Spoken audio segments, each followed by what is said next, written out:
Y chicos, mi nombre es José Bertrán, soy tu profesor de Historia Universal.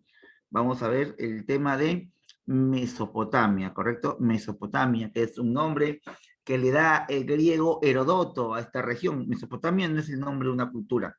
Mesopotamia es el nombre de una región.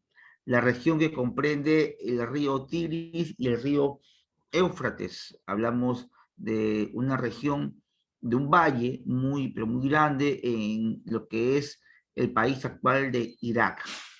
Bien, en la imagen vemos, ¿no? Podemos deducir que es una escena de esclavismo. Aquí surge el esclavismo en la edad de bronce. Bien, recordemos que la edad antigua y la prehistoria tiene divisiones.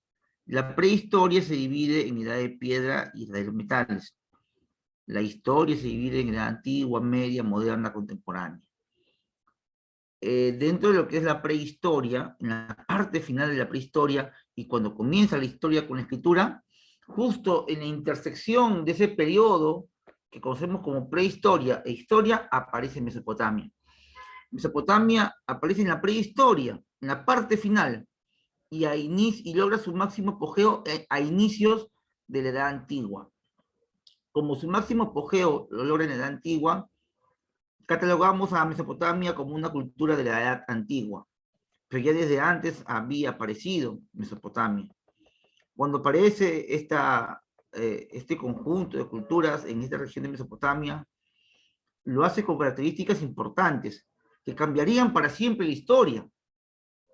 Aparece aquí el esclavismo, aparece la religión, el culto, aparece el bronce, la escritura, la literatura, la rueda, el ladrillo, el caballo. Obviamente, caballo domesticado, no me refiero a que ellos inventaron, crearon un caballo de barro, no, no, no. El caballo ya existía desde mucho antes, pero ellos lo domesticaron. Vemos así que Mesopotamia da grandes aportes, sobre todo en astronomía, en matemáticas, la numeración sexagesimal aparece en este periodo. Importante, ¿ah?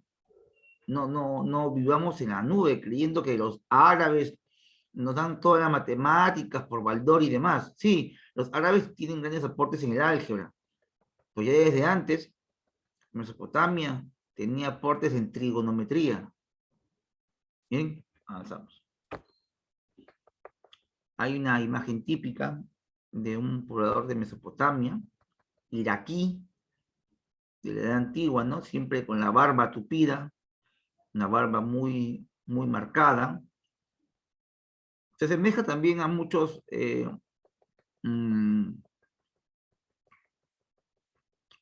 expresiones artísticas de Egipto. En Egipto también vamos a ver estatuillas como esta, pero son culturas diferentes, profesor. Sí, pero recordemos que Mesopotamia invadió Egipto. Mesopotamia ocupó Egipto por muchos años. Ocupó la parte norte de Egipto, en el delta, donde están las pirámides, todo eso le perteneció a Mesopotamia. Un tiempo corto, sí, pero pues, estuvo ahí, pues, ¿no? Y ahí se ve la influencia, ¿no? De la barba tupida. Pero esos ojos pintados no son propiamente mesopotámicos, ¿no? Es una influencia egipcia, debido a que los oftalmólogos egipcios manejaban esta técnica para cuidar la vista de posibles infecciones por los vientos de arena que habían en el desierto. ¿Qué hacían los egipcios? No es que les gustara pintarse así como si fuesen dark, o como si fuesen emos, o como si fuesen vedette. Ellos no contaban con lentes, pues, ¿no?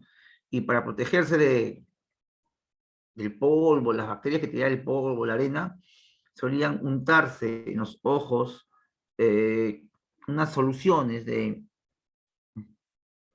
carbón activado con otros insumos para matar bacterias. Bien, no es moda, lo que usan ellos es simplemente medicina preventiva.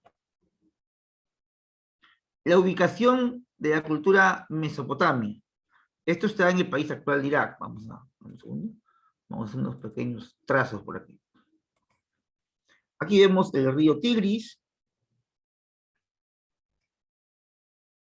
Vamos a poner un besito para que se vea la diferencia. El Tigris y el Éufrates. Tigris y Éufrates. En el tiempo de Mesopotamia, hace 3000 años, ambos ríos acababan aquí, en el Golfo Pérsico. Bien, este es el Golfo Pérsico, un lugar actualmente lleno de petróleo, rico en petróleo. Pero esto es un mapa que te acabo de marcar de hace 3000 años. En la actualidad, estos dos ríos tienen una confluencia, se están uniendo, se unen antes del Golfo.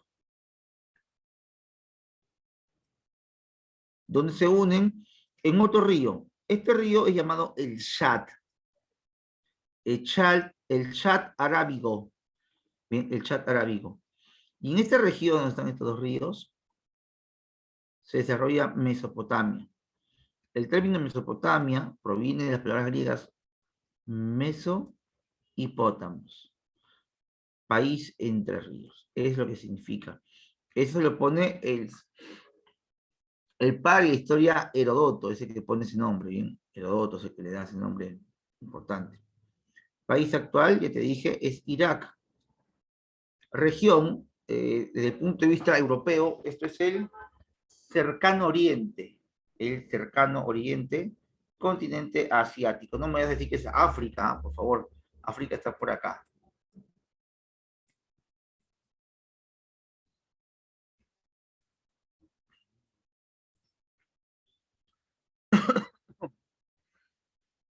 Características, a ver. Veamos algunas características de esta cultura.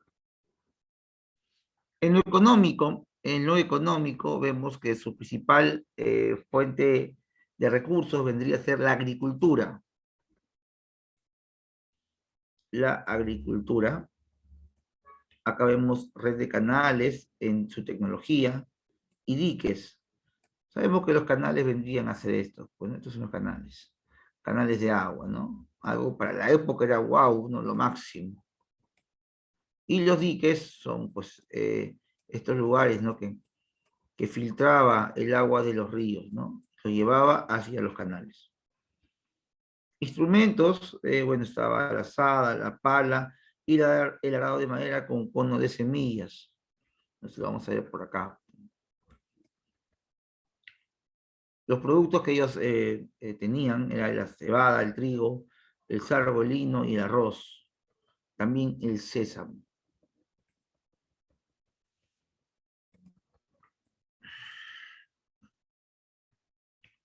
Vemos la arquitectura, vemos el sigurat, ¿no? Que cumplía diferentes funciones. Fue el centro administrativo de la ciudad y rodeada por una muralla. Dice aquí 8 metros de altura. Bien. Tiene planta rectangular y 15 metros de altura también en esta zona. Bien. Es un sigurat. Bien. Aquí vamos a observar que esto está construido por ladrillos. Bien. No sé si es que aquí se puede distinguir una forma escalonada que solamente se logra a través de los ladrillos. Esto no es roca, no es roca. Ladrillo hecho con materiales como el cemento, ¿no? De aquel tiempo. No es como el cemento actual.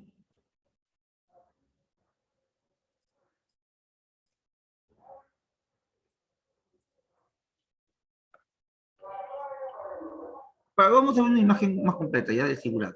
Lo voy a pasar aquí. Para que quede claro, ¿no? Cómo son sigurats.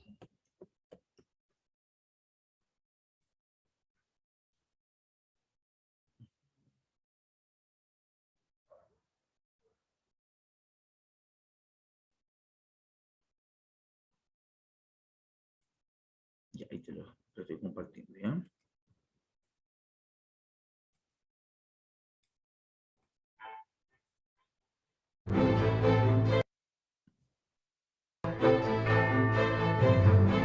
Un zigurat es un templo de la antigua Mesopotamia que tiene la forma de una torre o pirámide escalonada.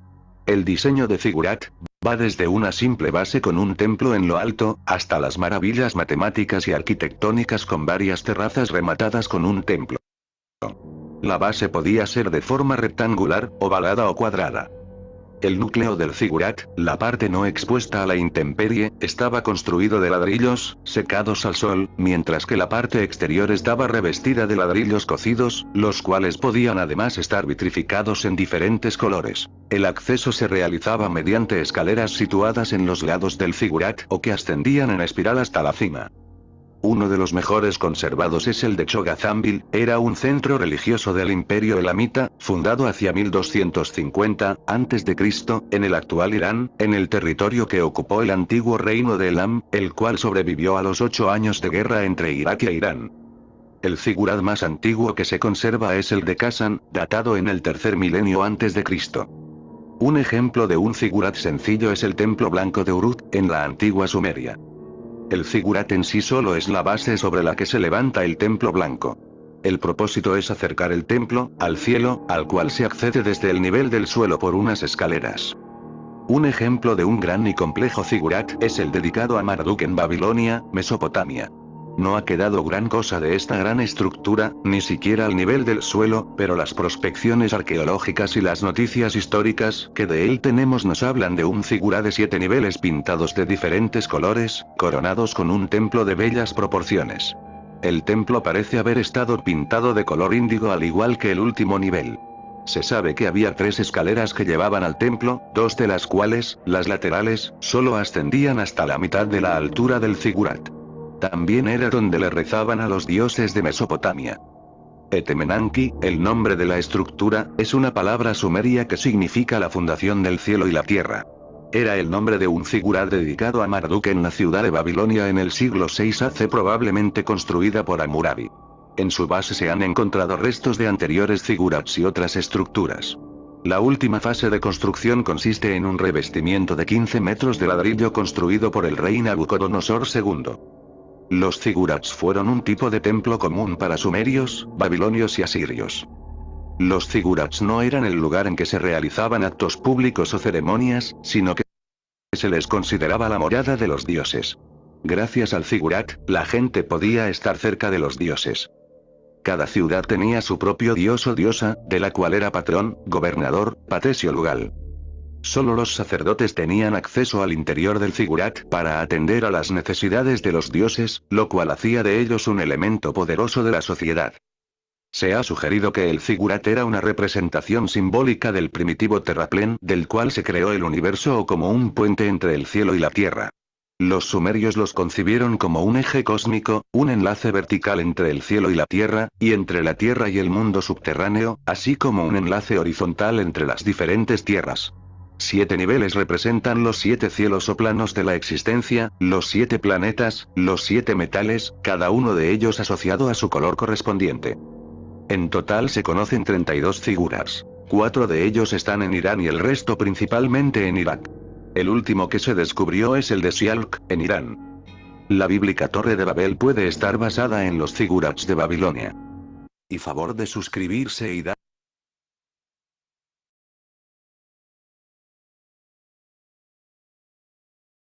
Bien, ya vimos lo que es zigurat, su función, su forma. Ahora, otra cosa que nos dejan los señores de Mesopotamia es la matemática. Conocieron la numeración sexagesimal, la circunferencia, las fracciones y las ecuaciones. Normalmente esta numeración o escritura cuneiforme se llevaba a cabo en lo que son tablillas de arcilla. Lo que está a la derecha es una tablilla de arcilla. También lo hacían sobre rocas. Esta escritura servía para escribir leyes, literatura, matemáticas, escritas sobre tablillas de arcilla, descifradas por Sir Henry Rawlinson, utilizando la piedra Behistun. En literatura hay varios mitos, leyendas, historias. Vemos la más importante como el poema de Gilgamesh. El poema de Gilgamesh tiene como personaje central, obviamente, al señor Gilgamesh, pero también está de la mano a Enkidu, está Gilgamesh, Enkidu e Ishtar, quienes van a ser un tipo de triángulo mítico, ¿no? Gilgamesh era un líder de Mesopotamia, o al menos la historia cuenta eso, que era un gran rey, que por agradar a los dioses comenzó a construir muchos zigurats en honor a los dioses, pero para construirlos tenía que esclavizar a las personas. Estas personas piden ayuda a los dioses que, debido a esta esclavitud injusta, los dioses escuchan la plegaria del pueblo y envían un semidios para que castigue a Gilgamesh y no siga esclavizando más personas. Este semidios se llamó Enkidu, pero Gilgamesh, cuando se encuentra con Enkidu, le cuenta que lo que él hace es para los dioses, no es para él, porque él está creando figurats. Entonces, eso le agrada a Enkidu, y Enkidu comprende la función de Gilgamesh y se compromete en ayudarlo. Finalmente, Enkidu y Gilgamesh se vuelven amigos inseparables, quienes pelearían con infinidad de animales míticos, bestias y demás. Se ve la imagen, ¿no? A Gilgamesh y Enkidu peleando contra un toro alado, un toro de 5 patas, con cabeza de hombre. El pueblo siguió rogando para que se castigue ahora no solo a Gilgamesh, sino también a Enkidu. Y la misma diosa Ishtar llega a la tierra, desciende, para castigar a Gilgamesh. Pero Gilgamesh hace lo mismo, ¿no? Le cuenta lo que él estaba haciendo. Pero Ishtar, te cuento que es la diosa del amor. Ella no pudo con su genio y se enamoró de Gilgamesh.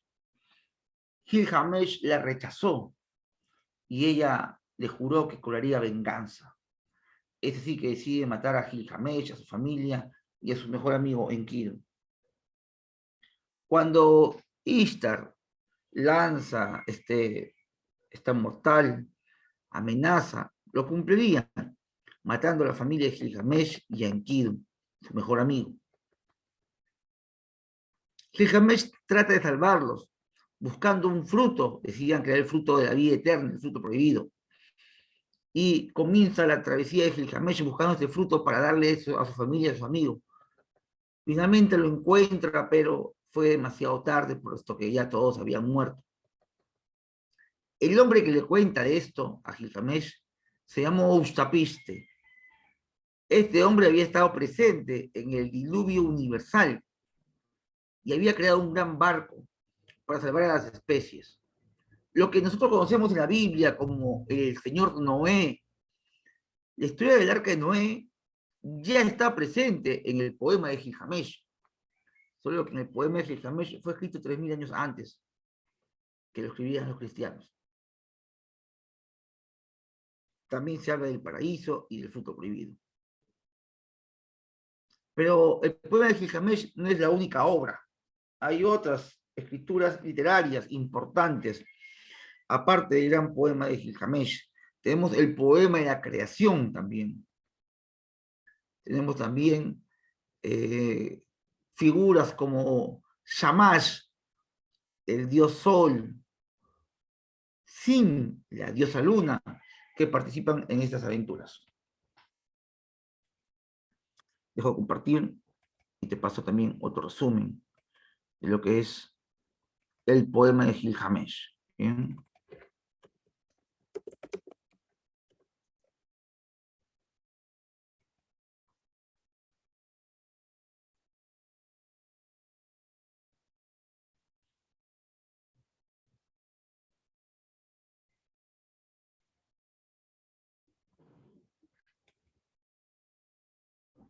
Resumen el poema de Gilgamesh. El preludio del poema de Gilgamesh ofrece una introducción general a Gilgamesh, rey de Uruk, que era 2/3 de Dios y 1/3 de hombre. Construyó magníficas torres de templos, rodeó su ciudad con altos muros y dispuso sus huertos y campos. Él era físicamente hermoso, inmensamente fuerte y muy sabio. Aunque Gilgamesh era divino en cuerpo y mente, comenzó su reinado como un déspota cruel. Se arrodilló sobre sus súbditos, violando a cualquier mujer que se le ocurriera, ya fuera la esposa de uno de sus guerreros o la hija de un noble. Logró sus proyectos de construcción con trabajos forzados y sus agotados súbditos gemían bajo su opresión. Los dioses escucharon las súplicas de sus súbditos y decidieron mantener a Gilgamesh bajo control, creando un hombre salvaje llamado Enkidu, que era tan magnífico como Gilgamesh. Enkidu se convirtió en el gran amigo de Gilgamesh, y el corazón de Gilgamesh se hizo añicos cuando Enkidu murió de una enfermedad infligida por los dioses. Gilgamesh luego viajó al borde del mundo y aprendió sobre los días previos al diluvio y otros secretos de los dioses, y los grabó en tablas de piedra. La épica comienza con Enkidu.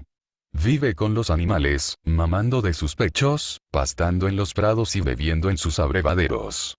Un cazador lo descubre y envía a una prostituta del templo al desierto para domesticarlo. En ese momento, la gente consideraba a las mujeres y al sexo como fuerzas calmantes que podrían domesticar a los hombres salvajes como Enkidu y llevarlos al mundo civilizado.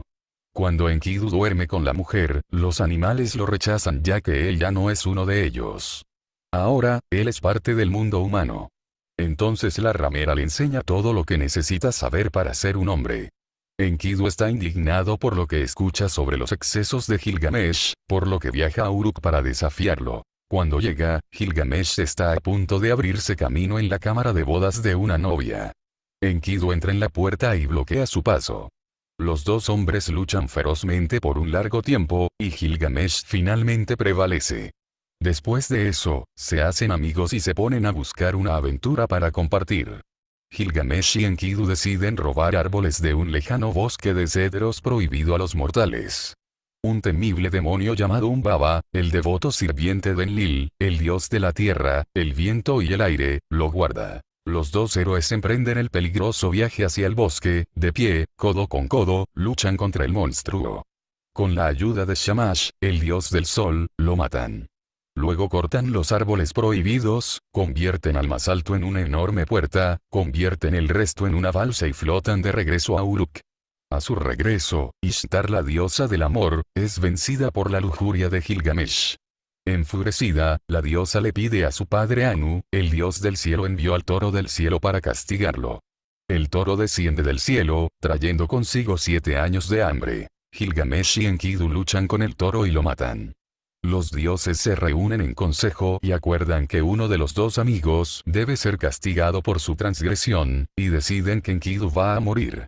Se enferma, sufre intensamente y comparte sus visiones del inframundo con Gilgamesh. Cuando finalmente muere, Gilgamesh tiene el corazón roto.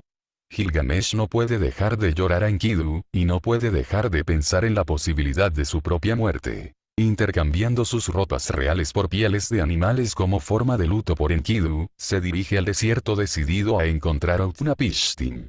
Después del diluvio, los dioses le habían otorgado a este la vida eterna. Gilgamesh espera que Utnapishtim pueda decirle cómo evitar la muerte. El viaje de Gilgamesh lo lleva a la montaña llamada Maz. Utnapishtim vive más allá de esta, pero los dos monstruos escorpión que custodian su entrada se niegan a permitir que Gilgamesh ingrese. Después de un angustioso paso por la oscuridad total, Gilgamesh emerge en un hermoso jardín junto al mar. Allí se encuentra con Siduri y le cuenta acerca de su búsqueda. Ella le advierte que buscar la inmortalidad es inútil y que debe estar satisfecho con los placeres de este mundo. Sin embargo, cuando ella no puede alejarlo de su propósito, lo dirige a Ur-Zanabi. Este lleva a Gilgamesh en el viaje en barco a través del mar y a través de las aguas de la muerte a Utnapishtim. Utnapishtim le cuenta a Gilgamesh la historia de la inundación, cómo se reunieron los dioses en consejo y decidieron destruir a la humanidad. Ea, el dios de la sabiduría, advirtió a Utnapishtim acerca de los planes de los dioses y le dijo cómo modelar un barco gigantesco en el que podrían escapar su familia y la semilla de cada criatura viviente. Cuando las aguas finalmente retrocedieron, los dioses se arrepintieron de lo que habían hecho y acordaron que nunca intentarían destruir a la humanidad de nuevo. Este fue recompensado con la vida eterna. Cuando insisten que se le permita vivir para siempre, Utnapishtim lo prueba. Si crees que puedes mantenerte con vida por la eternidad, seguramente puedes mantenerte despierto por una semana. Gilgamesh lo intenta y fracasa. Entonces Utnapishtim le ordena que se limpie, se vista nuevamente con sus vestiduras reales y regrese a Uruk, donde pertenece. Sin embargo, justo cuando Gilgamesh se marcha, la esposa de Utnapishtim lo convence de que le cuente a Gilgamesh sobre una planta milagrosa que restaura a los jóvenes. Gilgamesh encuentra la planta y se la lleva, planea compartirla con los ancianos de Uruk. Pero una serpiente roba la planta una noche mientras acampa. A medida que la serpiente se desliza, deja su piel y se vuelve joven de nuevo. Cuando Gilgamesh regresa a Uruk, él tiene las manos vacías, pero finalmente se reconcilió con su mortalidad. Él sabe que no puede vivir para siempre, pero que la humanidad lo hará. Ahora ve que la ciudad que él había repudiado en su dolor es un logro magnífico y perdurable, lo más parecido a la inmortalidad.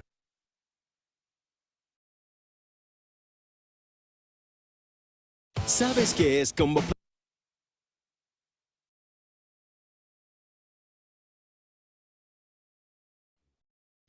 Mira, si hemos prestado atención, te has podido dar cuenta que hay varios aspectos, varios momentos de la historia de Gilgamesh que se asemejan a lo que es el Antiguo Testamento, la Biblia, ¿no? No sé si lo percataste, te diste cuenta, el tema de Ustapiste, que es el Noé, el tema de la serpiente, el tema del fruto prohibido, el tema de la vida eterna. Esos detalles que están en Mesopotamia y se ven en el cristianismo no es pura coincidencia. O para ser sinceros, no es que el cristianismo haya copiado a Mesopotamia. Hemos visto en la diapositiva que Mesopotamia es una región que está en el cercano oriente. Voy a retroceder para que me entiendan la idea en la ubicación. Mira, si tú te has dado cuenta, futuro cachimbo, si te has dado cuenta, estos dos ríos que dan origen a Mesopotamia están en el llamado cercano oriente, ¿correcto? Y recuerda, por favor, que el cristianismo como el judaísmo inician acá.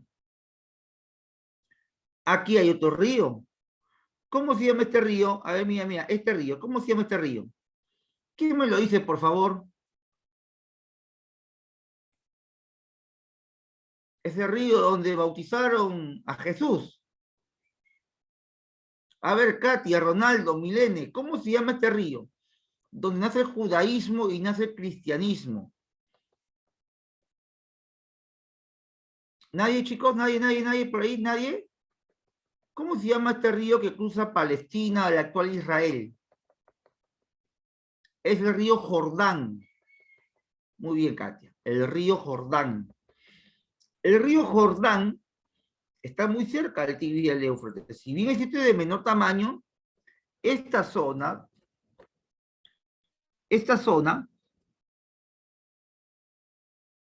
también va a ser ocupada por Mesopotamia. Recuerda que Mesopotamia cuando se expande, llega hasta Egipto.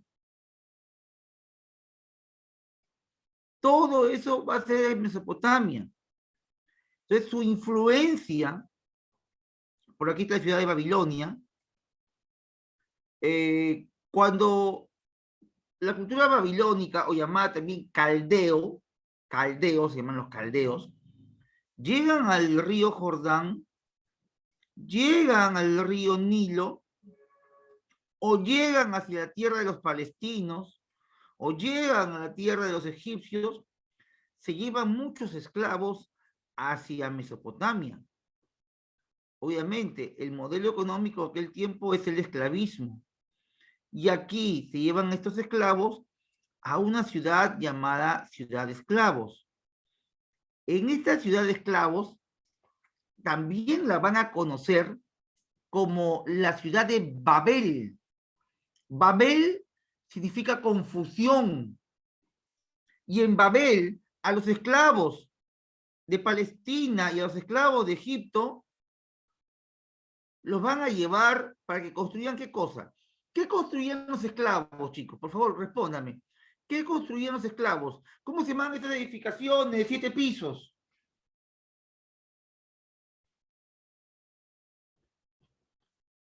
Muy bien, la Biblia lo conoce como la Torre de Babel, muy bien.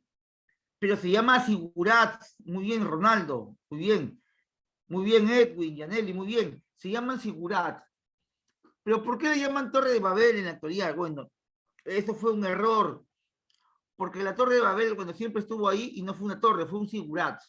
Pero ¿por qué la Biblia la llama torre? ¿Por qué nosotros la conocemos como torre? Porque esa torre, entre comillas, fue descubierta por los cristianos en las cruzadas en el año 1000. Cuando los europeos llegan a Mesopotamia por las cruzadas, invadiendo, peleando contra los musulmanes, encuentran esta edificación en ruinas. Y estos europeos no conocían el nombre Sigurat. Y como vieron una construcción en ruinas, dijeron, oh, estos son los cimientos de una gran torre. ¿Me entiendes? ¿Y por qué le dijeron torre? Porque en la Edad Media, las construcciones más grandes se llamaban torres. Entonces, simplemente, de ahí viene el nombre, ¿no? La torre de la ciudad Babel. Y Babel significa confusión. ¿Y por qué le llamaron confusión? Porque llegaban todos esclavos. Y como es un esclavismo incipiente, el esclavo aún conserva su idioma. ¿Te imaginas que metan a todos los esclavos en un solo lugar? Uno hablando egipcio, uno hablando arameo, otro hablando, qué sé yo, caldeo. Hablaban muchos idiomas y reinaba la confusión. Por eso se llamó Babel. Y luego conocemos la Torre de Babel. Los hechos bíblicos, en su gran mayoría, ocurren acá. Pero recuerda que esta zona le perteneció a Mesopotamia. Cuando los esclavos judíos, palestinos y demás estaban en Babilonia, tuvieron miedo, mucho miedo de perder sus tradiciones y costumbres. Y para no perderlas, ¿qué hicieron? A ver, tú como estudiante, para no olvidar una clase que te gusta, por ejemplo, de historia, comienzas a apuntar lo que hoy has aprendido, ¿no? Hoy aprendí Mesopotamia. Hoy aprendí, qué sé yo. Comienzas a apuntar. Cuando los señores de esclavos en Babilonia comenzaron a escribir sus anécdotas, sus historias, su pasado, para que no se pueda quedar en el olvido, no se dieron cuenta que muchas cosas que lo que escribieron ya se había combinado con lo de Mesopotamia. Porque el hijo escribió lo que el papá le contó. Y lo que el papá sabía era lo que escuchó de los abuelos. Y muchas historias se combinaron. De ahí viene el origen. De ahí viene el origen de que la Biblia tenga tanto parecido al poema de Gilgamesh. 3000 años antes que la Biblia, este libro ya había sido escrito. Y es como leer el Antiguo Testamento. Además, que aquí en Mesopotamia, en una ciudad llamada Ur, nace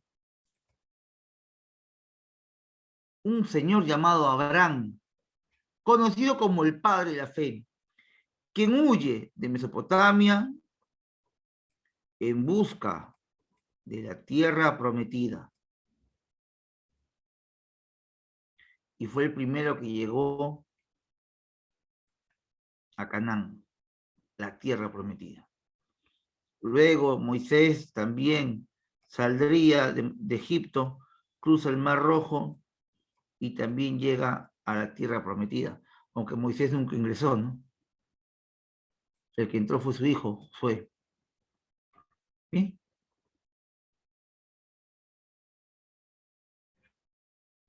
Uno de los aportes más contundentes también de Mesopotamia sería en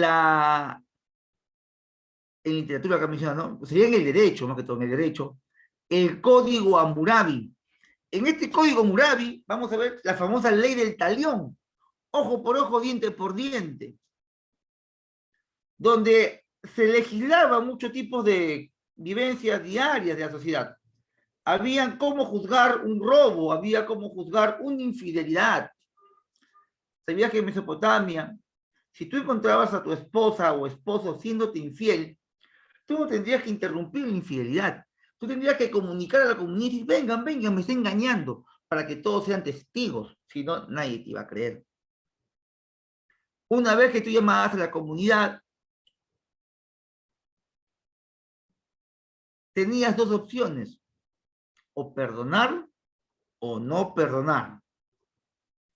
Si perdonabas a tu pareja que te había sido infiel, tú estabas en la obligación de perdonarla a él o a ella junto a su amante. Y tú, por el bien de tu familia, tendrías que mantener a ambos. Pero si no los perdonabas, tenías el derecho de elegir cómo querías que mueran ellos, los dos, ¿no? Era la opción que tenías. ¿Te imaginas? Tú hubieras perdonado una infidelidad, Katia, Nayeli, Luis. Qué chévere. Tú elegías, ¿no? ¿En qué río quieres que lo matemos? Porque normalmente los amarraban con una soga y una gran roca y los ahogaban en un río. Era lo más común, ¿no? Dice, bueno, ¿en qué río quieres matarlos, no? También podrías utilizar otros métodos de ejecución. Y es el Código Hammurabi, ¿no? Este Código Hammurabi estuvo vigente muchos años, miles de años. Ojo por ojo, diente por diente. Hasta que llegó un hombre, ¿no? En Palestina, Jesús de Nazaret, quien cambiaría esa ley del talión, ojo por ojo, diente por diente, y nos enseñaría que si alguien nos hace daño, o si alguien nos golpea una mejilla, pongamos la otra mejilla, rompiendo esta tradición de la ley del talión. Vamos a compartir, aquí un poquito más.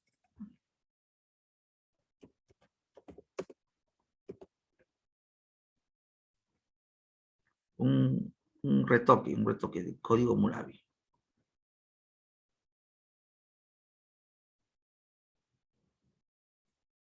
Ahí, aquí está, esto sí lo he visto anteriormente. La vida no es fácil. Te lo voy a facilitar, a ver. Siempre es bueno, ¿no? Estos videitos son muy interesantes. Chiquitos nomás, resumidos.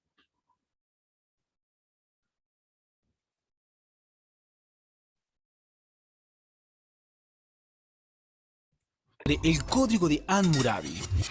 ¿Y qué fue dicho código? Bueno, debemos decir que el Código de Hammurabi es un conjunto de leyes elaboradas en la antigua Babilonia en el año 1750 a.C. Este la convierte en el corpus jurídico más antiguo jamás encontrado. Estas leyes fueron escritas sobre una estela de diorita de 2,25 metros de altura. También debemos decir que Babilonia se había convertido en el centro político más importante de la Mesopotamia.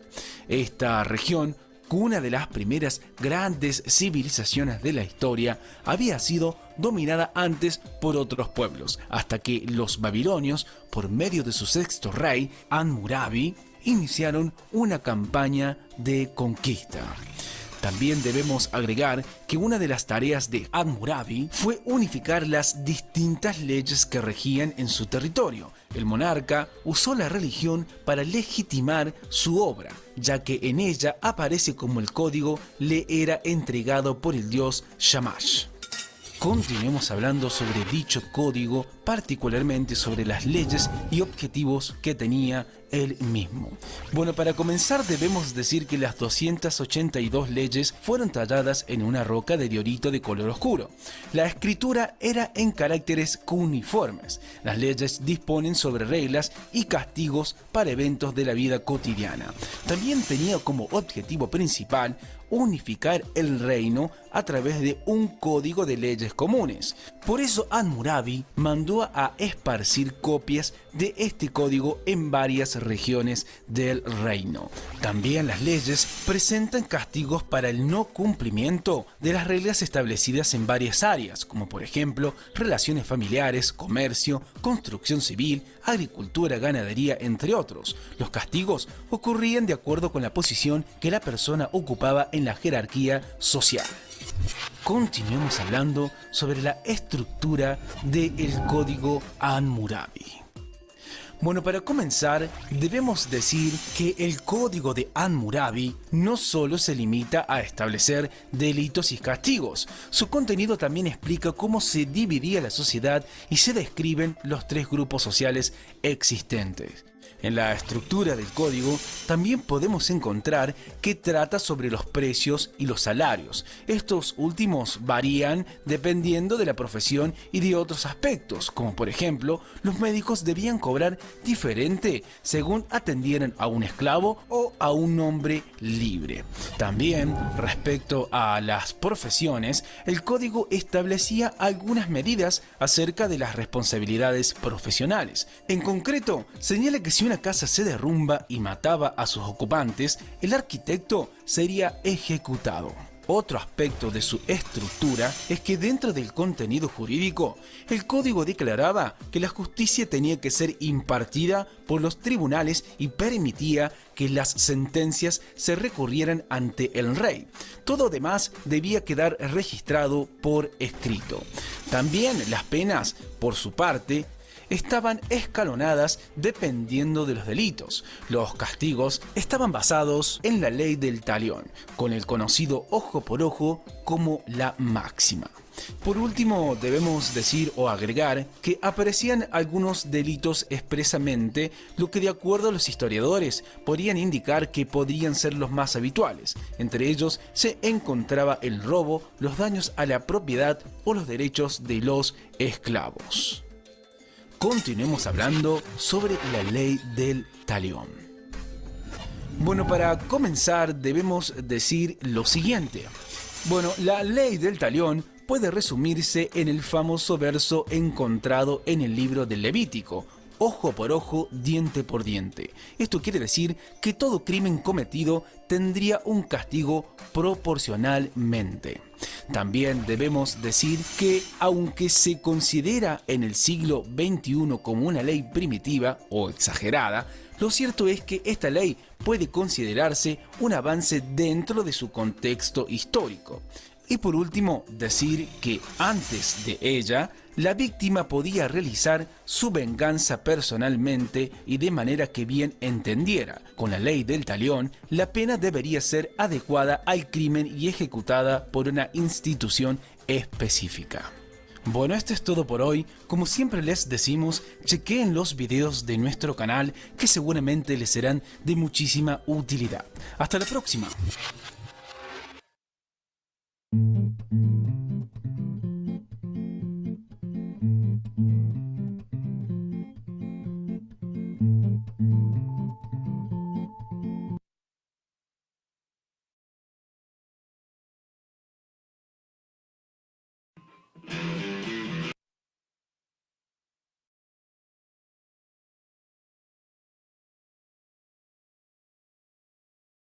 Bien, ya hemos visto algunos detalles de el código Hammurabi, pero mira, el código Hammurabi es el más conocido de todos.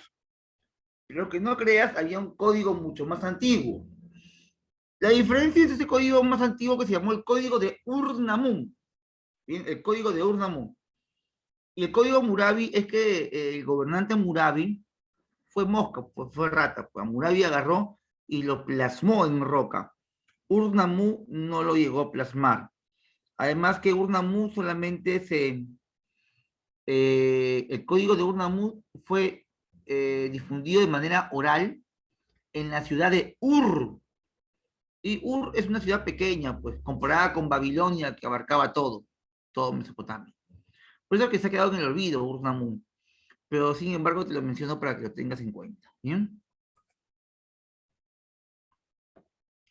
Proceso histórico. ¿Cómo se da el desarrollo de Mesopotamia? ¿Cómo va avanzando? ¿Cómo evoluciona? Vemos aquí el río Tigris.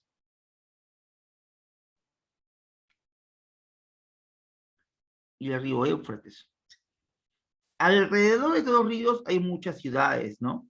Kish, Kidum, Barsipá, Marat, Isin, Churrupac, Umá, Girsú, Nina, de las cuales te voy a nombrar 4, las cuales tú no puedes olvidar, que hay como 20, más de 20. No puedes olvidar Uruk, voy a borrar esto, ¿no? Uruk, Lagash, Nippur. Son las 4 más importantes, aparte de Babilonia. Bien, Uruk, Lagash y Nippur. Uruk, Lagash y Nippur. Puesto que aquí se dan, bueno, los avances más importantes. Estas ciudades separadas, sin un rey que los unificara, se llamaron ciudades sumerias. Ciudades sumerias porque se inician al sur de Mesopotamia. Bien, son ciudades sumerias. Pero luego vendría un hombre y los unifica a la fuerza. Un hombre que no lo querían mucho, lo llamaban el usurpador. Muy bien, se llamó Sargón. Sargón I, o también conocido como Sargón de Akkad. Sargón I o Sargón de Akkad. Ellos unifica a todos y crea el primer imperio del mundo, llamado el Imperio Acadio. Este Imperio Acadio, encabezado por Sargón I, tomó como capital la ciudad de Agade. Bien, tuvo una expansión militar que llevaría, mira, hasta casi el mar Mediterráneo. Tuvo problemas con los vecinos porque obviamente es un imperio, pero quedaría en historia. Luego finalmente es vencido por los gutis. Los gutis destruyen a Agade, destruyen a Sargón y dan la iniciativa para que las ciudades sumerias que habían sido conquistadas se vuelvan a independizar. Y viene, pues, ¿no? un renacimiento sumerio, encabezado por la ciudad de Ur. Encabezado por Ur. Y Ur se recuerda mucho que aquí nació, en este periodo acadio, aquí nace el señor Abraham, el padre de la fe, quien luego lleva a los ciudadanos de Ur, los lleva hacia Canaán, la tierra prometida. Bien, desde Ur. Aquí en Ur también nace Hammurabi, y Hammurabi se muda luego hacia Babilonia. Hacia Babilonia. Bien. Se da así pues el inicio del imperio babilónico. En este imperio babilónico vamos a ver al señor Hammurabi, y ya lo conocemos, código Hammurabi, lo más importante, tiene una expansión importante territorial, todo lo que está de azul.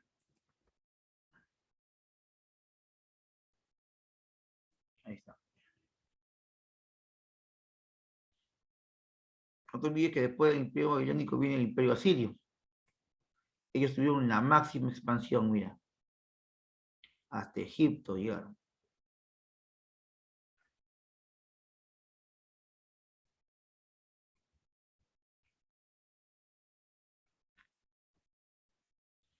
Este es el imperio asirio. ¿Bien? Antes de hablar del imperio asirio, vamos a pasar también un pequeño resumen.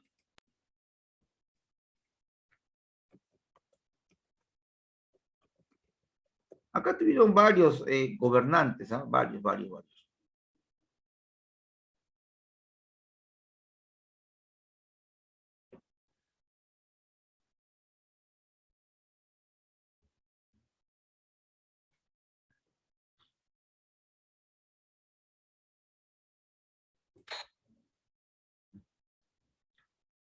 Acá destaca a Sudán, Asurbanipal, Teglat-Falasar, Sargón II. Uy, hay varios. Vamos a escuchar el primer videito para que se vea más sencillo, ¿eh?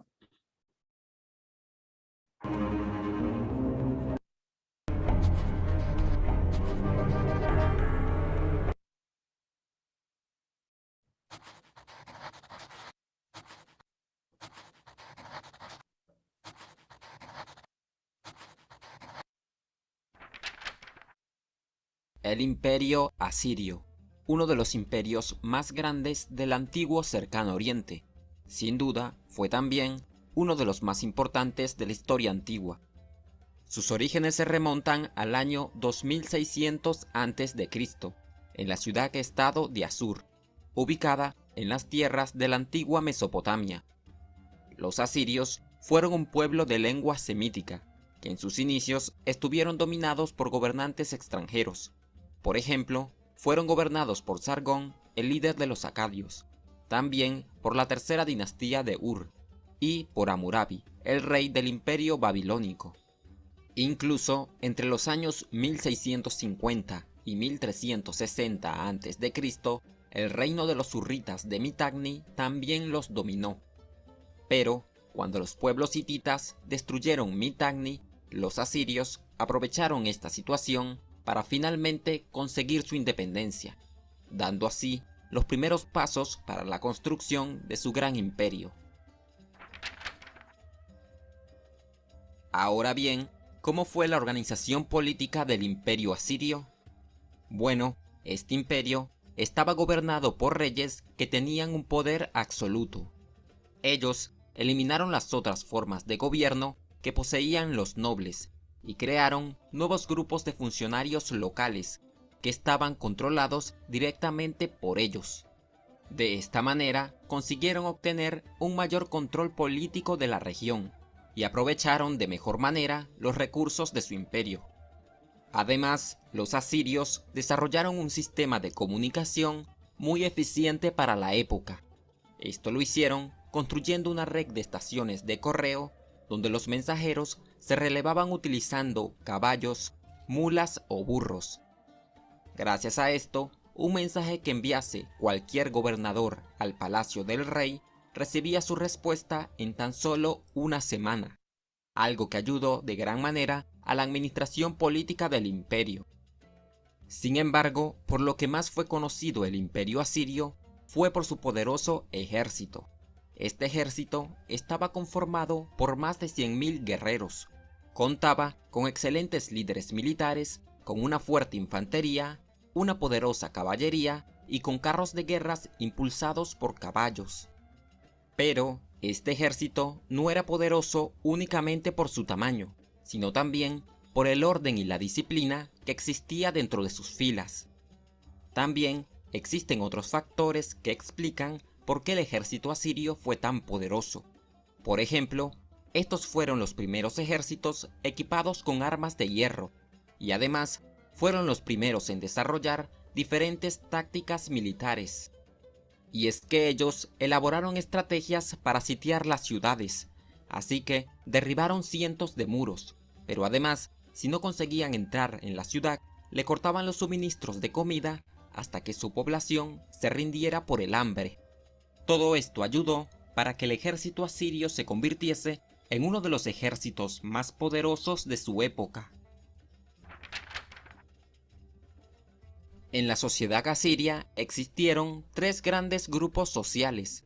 Los primeros eran los nobles, un grupo que estaba conformado por el rey, su familia y los funcionarios de gobierno. Luego de ellos se encontraban las personas libres. Este grupo social estaba conformado por los comerciantes, los artesanos y los trabajadores jornaleros. Y por último se encontraban las personas que habían sido esclavizadas, bien sea por incumplir en el pago de una deuda o porque las habían hecho prisioneras a través de la guerra. Por otro lado, los asirios no temían mezclarse con otros pueblos estables, ya que tuvieron que enfrentar varias etapas de expansión, pero también varias etapas de decadencia. Esto sucedió hasta la llegada al poder del rey Tiglat-Pileser I, quien, gracias a una política muy estricta, consiguió crear un gobierno fuerte y estable. De esta manera, este rey creó el patrón a seguir para los otros gobernantes asirios. Pero, con su muerte, nuevamente el imperio asirio durante los siguientes años entraría en una época políticamente muy inestable. Esto cambió en el siglo IX a.C., cuando el rey Salmanásar III inició una nueva fase de expansión del imperio. Así se dirigió hacia las tierras del Canaán y las tierras de Babilonia. Sin embargo, estos pueblos se resistieron constantemente, así que tuvieron que pasar varios reyes y varias campañas militares para que los asirios pudiesen conquistar estas tierras totalmente. Tiempo después, por el año 700 a.C., el imperio asirio llegó a su época de mayor esplendor. En ese momento dominaban las tierras de Mesopotamia, una parte de Asia Menor, Siria, Canaán y las tierras de Egipto hasta Tebas. Uno de los gobernantes asirios más fuertes fue Asurbanipal, quien gobernó entre los años 669 y 600. Chicos, a ver, con Asurbanipal hacemos un pequeño stop. Es el nombre que no puedes olvidar. Dentro de Mesopotamia hay varios gobernantes, ¿no? Hemos visto Sargón I, el primer emperador. Hemos visto también a Hammurabi con el código Hammurabi. Y Asurbanipal es el nombre que no puedes olvidar porque él logra la máxima expansión de Mesopotamia. Él conquista, termina la conquista de Egipto. ¿Bien? Además, se le considera como el creador de la primera biblioteca del mundo. Bien, Asurbanipal no lo puedes olvidar, por favor, ¿sí? 626 a.C. Pero, durante su reinado, se hizo evidente que el imperio asirio se había expandido demasiado. Pronto comenzaron a aparecer los problemas. Y es que los nobles asirios habían ganado grandes tierras y lentamente comenzaron a formar sus propias campañas militares. Esto desató una lucha política dentro del imperio. Aparte, muchos de los súbditos del rey le guardaban resentimiento, especialmente los babilonios, quienes desconfiaron de los asirios luego de que su ciudad fuera saqueada, así que comenzaron una rebelión. Todo esto contribuyó para que después de la muerte de Asurbanipal, el imperio asirio comenzara a desintegrarse, hasta que, finalmente, en el año 612 a.C., grupos de guerreros de medos y caldeos conquistaron Nínive, la capital del imperio asirio. Así, llegaba el final de este poderoso imperio. ¿Y tú, cuál consideras que es la razón por la que el imperio asirio fue tan poderoso? A ver, cuando Asurbanipal tiene problemas, como dice, con Babilonia, destacan dos personajes que le hacen la vida imposible a Asurbanipal. En este caso sería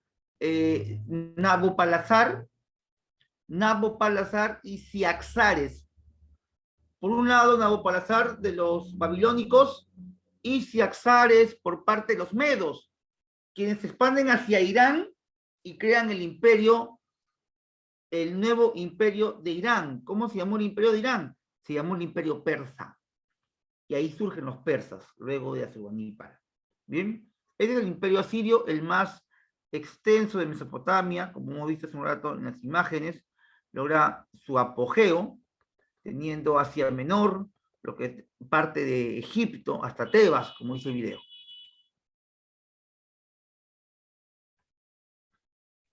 Aquí está el mapa, detallado, pero te escribo el nombre de ellos. Personajes importantes aquí en el gobierno. Uy, está de amarillo, vamos a cambiar de negro.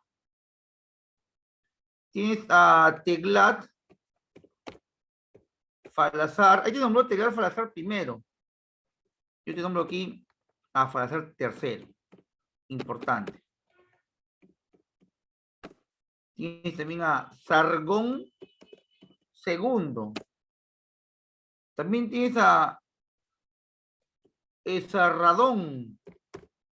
Esarradón comienza la conquista de Egipto, pero el que la culmina y lo logra contundente es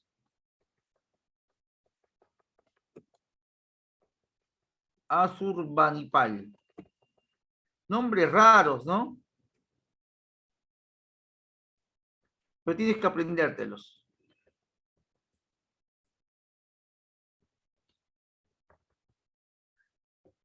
Bien. Asurbanipal, no te olvides que logra la máxima expansión, llegando y conquistando Egipto definitivamente. Esarhadón inicia la conquista de Egipto. Sargón II crea la dinastía de los Argónidas. Teglat-Falazar III se hizo llamar el rey de las 4 regiones del mundo. Bien. Y finalmente Asurbanipal se enfrenta a la rebelión de 2 personas que se habían convertido en sus enemigos. Tienes a Nabopolassar y a Ciaxares. Nabopolassar es de Babilonia y Ciaxares es de Irán, es decir, es persa. Pero antes de llamarse persa, eran conocidos como los medos. Bien.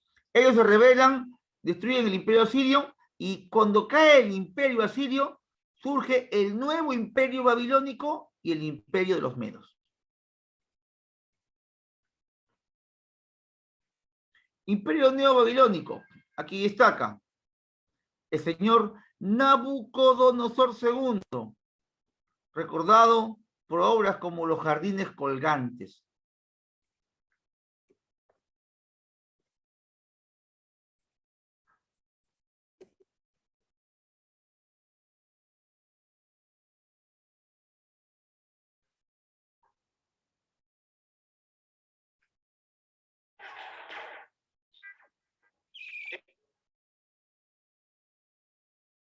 Te comparto, ¿no?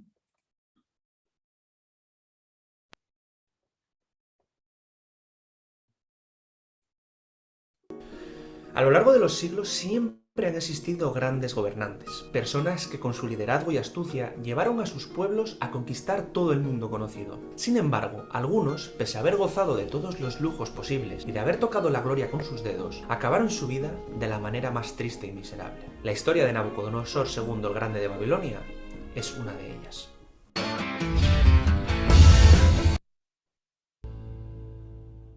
Nabucodonosor es, sin duda, uno de los reyes más famosos de la antigua Mesopotamia, extendiéndose su gobierno desde el 604 hasta el 562 a.C., siendo este uno de los más prósperos y longevos de la antigüedad, casi 43 años. Entre sus logros militares más conocidos estuvo básicamente la conquista de numerosos territorios en Siria, Irán, Irak, Egipto o el propio reino de Judá, al sur del Israel actual, incluyendo también la ciudad de Jerusalén, que arrasó destruyendo su templo más importante. Esto le granjeó una gran impopularidad entre la comunidad judía que habitaba aquellas tierras. Debido a esto, la imagen que ha pasado a la posteridad de este gobernante, según algunos documentos antiguos, como es el caso del Antiguo Testamento, no es lo que se dice muy buena, todo se ha dicho. En honor a la verdad, hay que decir que según lo que ha trascendido de su biografía, analizada desde un punto lo más objetivo y aséptico posible, este rey fue mucho más humano y clemente con sus enemigos de lo que lo solían ser por norma general los monarcas asirios. De hecho, como dato curioso, que según las investigaciones, gracias a los textos antiguos y los restos arqueológicos, Nabucodonosor evitó la destrucción de Jerusalén en varias ocasiones. De hecho, no tenía la idea de destruirla, pero que optó por hacerlo definitivamente, sobre todo por motivos políticos, que venían derivados en gran medida por las continuas deslealtades de los gobernantes locales de aquella ciudad para con el gobierno del rey mesopotámico. Pese a todo esto, también es conocido por su increíble labor arquitectónica y constructiva, siendo los Jardines Colgantes de Babilonia su obra cumbre, una de las 7 maravillas del mundo antiguo, junto a los Jardines Colgantes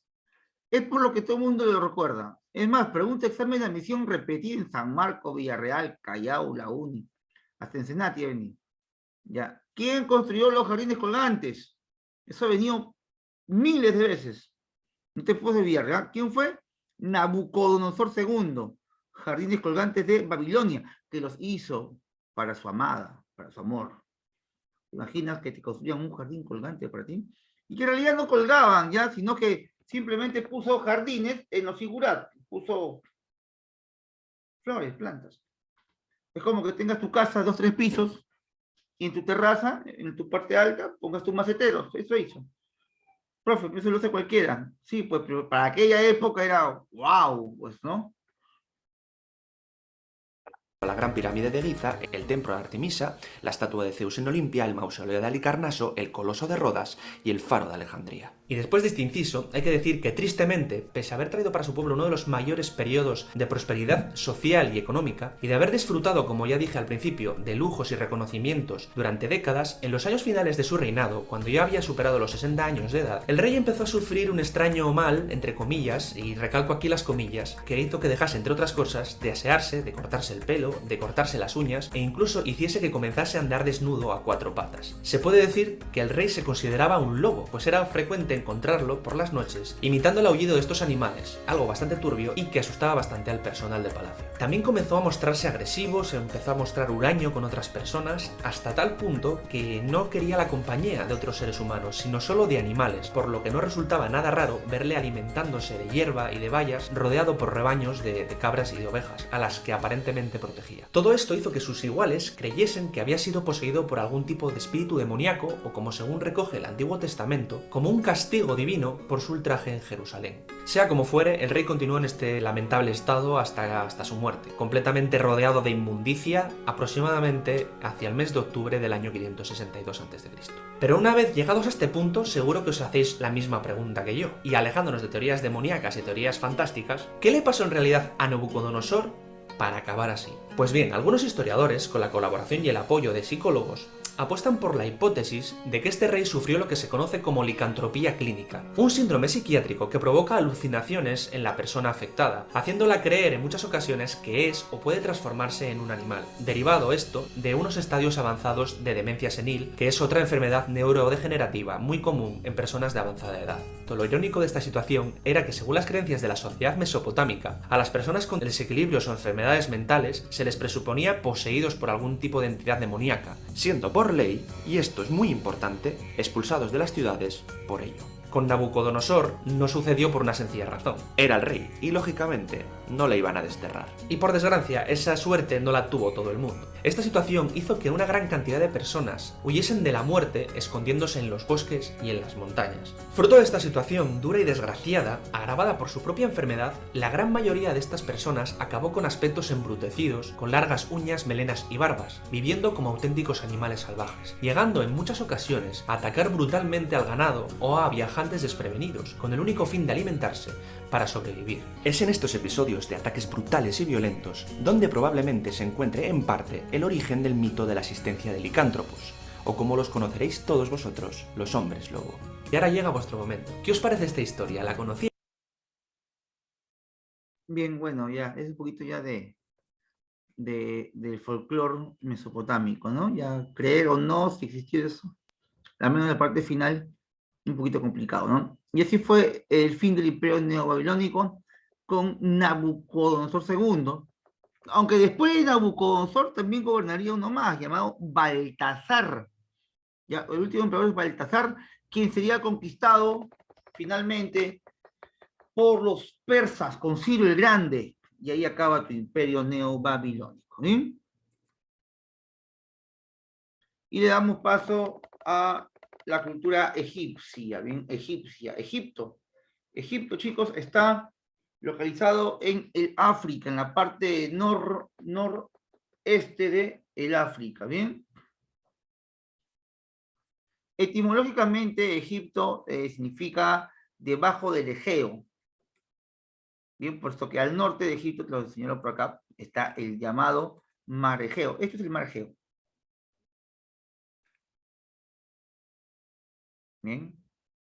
Entonces, Egipto es al sur o debajo del Egeo. Aquí dirían los griegos. Para hacer referencia a la ubicación geográfica del Egipto con respecto a Grecia. Es la segunda cultura o civilización más antigua, surgida en la media luna fértil. Fue un foco civilizatorio. Aporta conocimiento a las culturas que surgirán posteriormente. En la media luna fértil, la agricultura hace posible el surgimiento de ciudades y a partir de estas, a la civilización o cultura. En agricultura aparece en el Neolítico ciudades importantes como Tinis y Edfu, aparte también de Tebas y otras. Y su civilización se da en base a los imperios faraónicos. Son 3 imperios: el imperio antiguo, el medio y el nuevo. El antiguo tuvo como capital Menfis. El imperio medio es Tebas, el medio es Tebas, y el nuevo es el neotebano.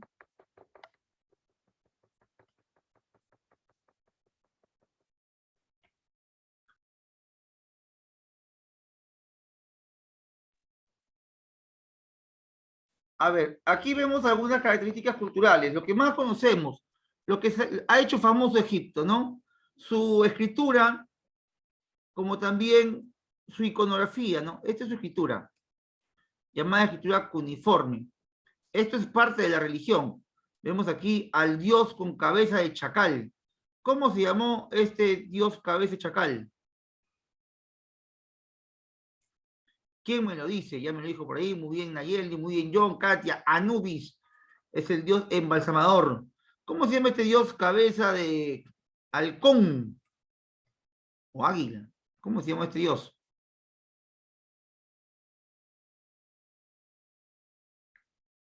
Horus, muy bien, Horus, Horus, Horus. Y aquí el faraón que está siendo embalsamado. No importara si era faraón o faraona, en ambos casos les van a poner la barbilla, la barbilla. Bien.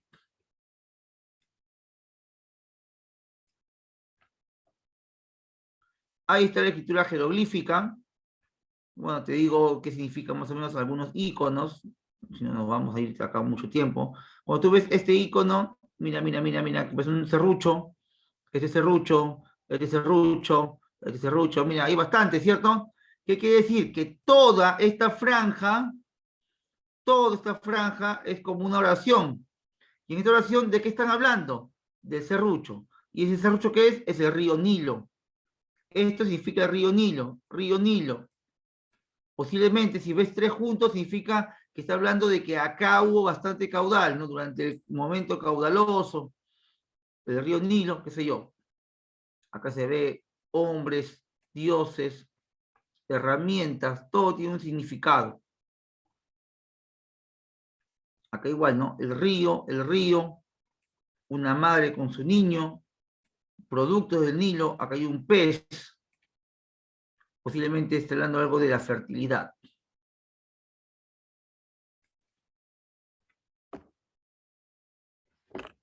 ¿Cómo conocemos la escritura de Egipto? A través de la piedra Roseta. Obviamente que ya se había visto, ¿no? Que es la escritura jeroglífica, pero no se había descifrado. ¿Y cómo se descifra la escritura jeroglífica? Hay una corriente histórica que menciona que la primera vez que se puede traducir la piedra Roseta o el idioma jeroglífico es en las campañas napoleónicas. Cuando Napoleón Bonaparte en el consulado se enfrenta a los ingleses en Egipto, en las batallas de las pirámides, en las batallas contra los mamelucos, que eran aliados de los ingleses. Ahí el general Boustar logra ver esta piedra y se la lleva hacia Francia. En Francia llega a manos del científico Champollion, y ahí se da cuenta que la parte inferior de esta piedra llamada la piedra Roseta, en honor al faraón Ramsés, estaba escrito en griego. Y Champollion sabía griego. Y pudo traducir todo esto. Y con la traducción de esto, se da cuenta que esta parte es la traducción de la parte media. Entonces, con esto pudo traducir también la parte media que estaba en idioma demótico. El demótico es un tipo de escritura jeroglífica, pero para el pueblo, más sencilla. Y ya la parte superior lo descifra gracias a la traducción de esto y de esto.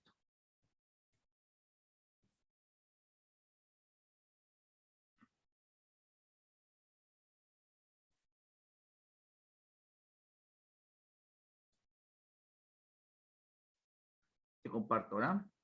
Para ver un poquito más de la... Es sencillo traducir la escritura cuneiforme, ¿eh? y jeroglífica.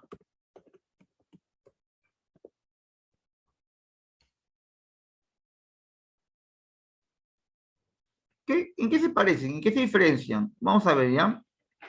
No te olvides que la cuneiforme tiene forma de cuña, tiene forma de clavos, clavitos, mientras que la jeroglífica está llena de dibujos, es iconográfica.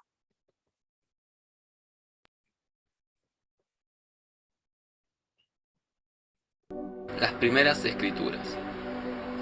La escritura surgió de manera independiente en diferentes lugares de la Tierra. Mesopotamia, Egipto, Grecia, China, América. Estos sistemas de escritura, que fueron creados en diferentes momentos, no tuvieron la influencia de otros pueblos. Cada sistema fue una invención propia de cada sociedad. Las primeras escrituras fueron la cuneiforme, creado por el pueblo sumero en Mesopotamia, y la jeroglífica de los egipcios, quienes vivían junto al río Nilo. La utilización de la escritura marca para los historiadores el comienzo de la historia antigua.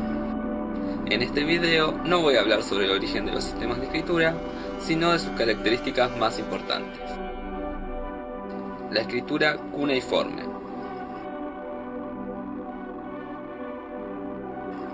Fue creada en el sur de la Mesopotamia por el pueblo súmero. Este sistema se creó en el momento en el que las ciudades crecían y los intercambios se hacían más frecuentes. En este contexto era necesario realizar inventario de los excedentes, como documentar las diferentes actividades de la ciudad. Se llama cuneiforme por la forma triangular de las marcas que componen los símbolos. Poseen forma de cuña. Esta escritura se realizaba con un junco sobre arcilla fresca, la cual se secaba al sol o en hornos. Si bien al principio la función de la escritura era documentar las actividades de la ciudad, con el paso del tiempo se usó para enviar mensajes, realizar narraciones y poemas. La escritura jeroglífica. Se creó a orillas del río Nilo, realizada por la sociedad egipcia. Esta se caracteriza por utilizar símbolos que representan objetos, seres vivos o parte de estos. Si bien no hay tantos registros de los primeros textos jeroglíficos, los papiros más antiguos nos permiten saber que estos contenían registros de los excedentes, de las crecidas del río Nilo y de las transacciones. El papiro es un material perecedero, razón por la cual no se conservó como las tablillas de arcilla. El papiro es un papel realizado con una planta que crece en el delta del río Nilo. Este fue el primer soporte de esta escritura. Al igual que la escritura cuneiforme, los jeroglíficos comenzaron como registros de actividades y luego fueron utilizados para enviar mensajes, realizar narraciones, poemas, entre otras cosas. Estas son las características principales de las primeras escrituras. En otro momento analizaré el origen de estas y profundizaré en cada una de ellas. Gracias por ver.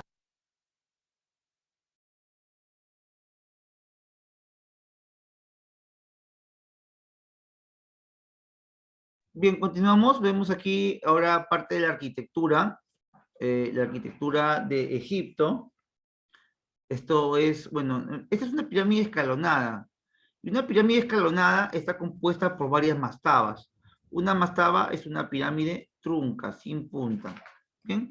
Fue el primer tipo de entierros que se utilizó en Egipto. ¿Bien? El más conocido, o los más conocidos, tenemos... A ver, aquí está, te voy a mostrar, ¿ya? La de Saqqara, ¿no? La pirámide de Saqqara, es la más antigua, la más conocida. Hecha por el arquitecto Imhotep, ¿bien? Luego de esto ya vienen las pirámides, que son más conocidas y más estructuradas. A esta se le llama pirámide lisa. Pirámide lisa. Esta pirámide lisa están construidas, bueno, son muchas las que hay, son varias varias en todo Egipto, no son tres, son varias. Pero en este caso, las más conservadas son estas tres, las llamadas pirámides de Giza. Se llaman Giza no por un faraón, se llaman Giza porque es la región donde se encuentran estas pirámides, ¿no? Es un altiplano. Las pirámides de Giza, ahí están. Pirámide también es un nombre que le dan los griegos. Tenemos ahí al matemático Pitágoras, el que le pone el nombre. Y justamente se llama pirámide, puesto que Pi es de Pitágoras. Ra viene de Ra, el dios egipcio. Ra, así como tu faraón Lofshei, ¿no? Ra. Y mide de medidas, las medidas perfectas según Pitágoras. Bien. Pero luego los estudios arqueológicos determinaron que estos entierros de faraones ocultaban cuerpos de gobernantes egipcios. Ya con los años no se encontró ni un solo cuerpo, pero se creía que aquí estaba el cuerpo de faraón Keops, Kefren y el faraón Miserino. Keops, Kefren y Miserino. Es lo que se cree, se creía, o es la historia oficial.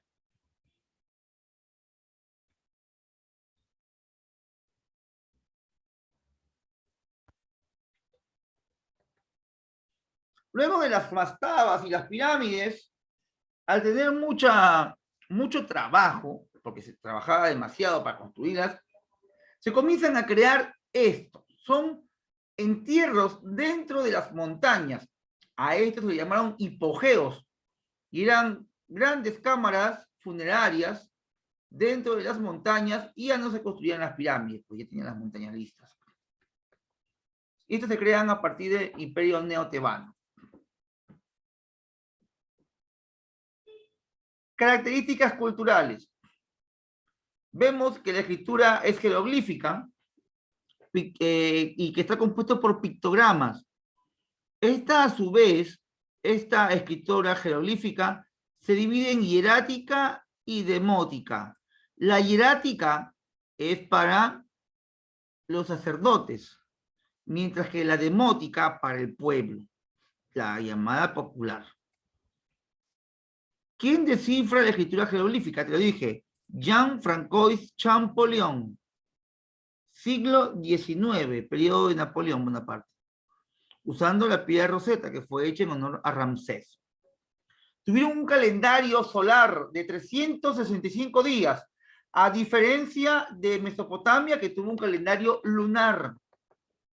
Ellos no tuvieron ni verano ni primavera, ellos tuvieron estaciones de inundación, siembra y cosecha.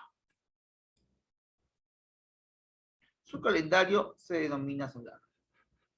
Dentro de la arquitectura vemos las mastabas, pirámides y hipogeos, se lo acabo de explicar.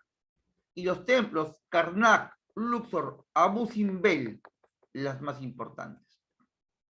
En la religión, se me movió aquí, es politeísta, sabeísta, zoomorfista.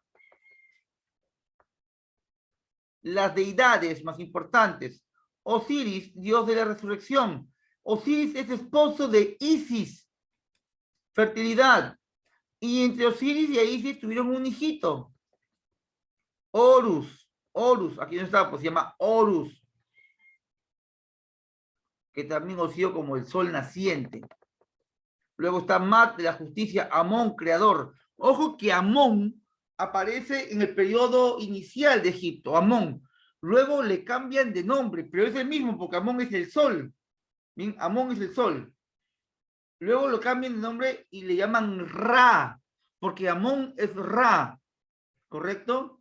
Y en el imperio neotebano, en el periodo superior, lo combinan el nombre y lo llaman y lo conocen como Amón Ra.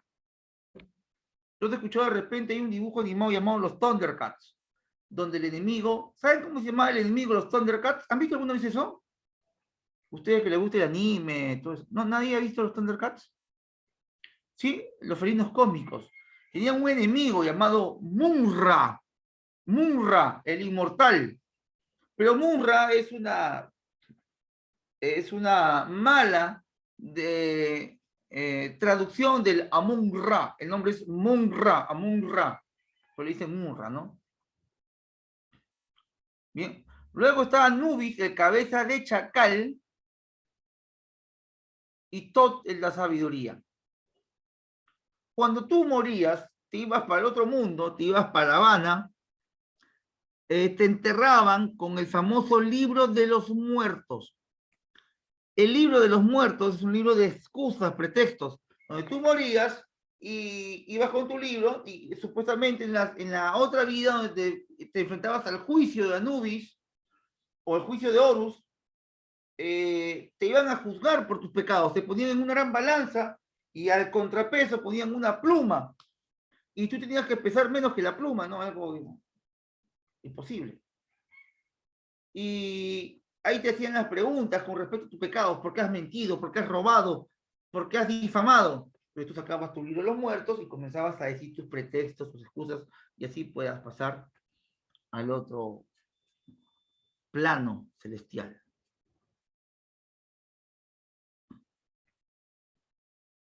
Proceso histórico. Aquí está. Los imperios. Imperio antiguo, imperio medio, imperio nuevo. Son 3 imperios, ¿correcto? Entre cada imperio existe un intermedio. Aquí hay un intermedio. Primer intermedio y segundo intermedio, ¿correcto? El primer intermedio se da porque los egipcios se cansaron de construir pirámides y se rebelan los egipcios. El segundo intermedio es porque llega una invasión, los asirios, con Esarhadón y Asurbanipal. Finalmente llega el Imperio Nuevo, donde destacan algunos faraones. ¿Bien?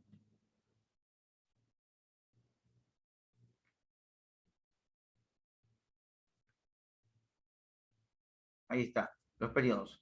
Periodo predinástico fue antes de los imperios, ¿no? Cuando recién comenzaba todo. Habían 2 gobernantes, uno en el Alto Egipto y otro en el Bajo Egipto. Finalmente ellos se unen y forman su capital en Tinis. El primer faraón unificador se llamó Menes, llamado también Narmer, Menes o Narmer. Las películas lo han llevado al cine y en el cine se le conoce como el Rey Escorpión. Es Menes o Narmer o Rey Escorpión. Luego de esto viene el periodo menfítico, donde se construyen las pirámides de Egipto. Aquí se construyen las pirámides en el periodo menfítico. Viene una crisis, se rebelan todos. El primer intermedio, se rebelan las ciudades, no querían nada con los faraones. Luego viene el segundo imperio, faraón Mentuhotep, periodo de la capital Tebas. Entonces se llamó Imperio Tebano, ¿correcto? Pero son invadidos, aquí son invadidos por los Ixos. Ixos significa invasor extranjero. Entre los Ixos estaban los señores de Mesopotamia y los hebreos que también los invaden. Luego viene el tercer unificador, Amosis. Imperio Nuevo, capital nuevamente Tebas, por lo tanto es Imperio Neotebano. Destacan Faraón Amosis, tercer unificador. Tutmosis, máxima expansión. Akenatón, reforma amarniana, decide ni más con los dioses, no quiere nada con los dioses, solamente hay que adorar a un solo dios, el dios Atón, y se llamó Akenatón, que significa el que agrada a Atón. Luego viene la guerra con los hititas, destaca el faraón Ramsés II. Finalmente son invadidos por los asirios.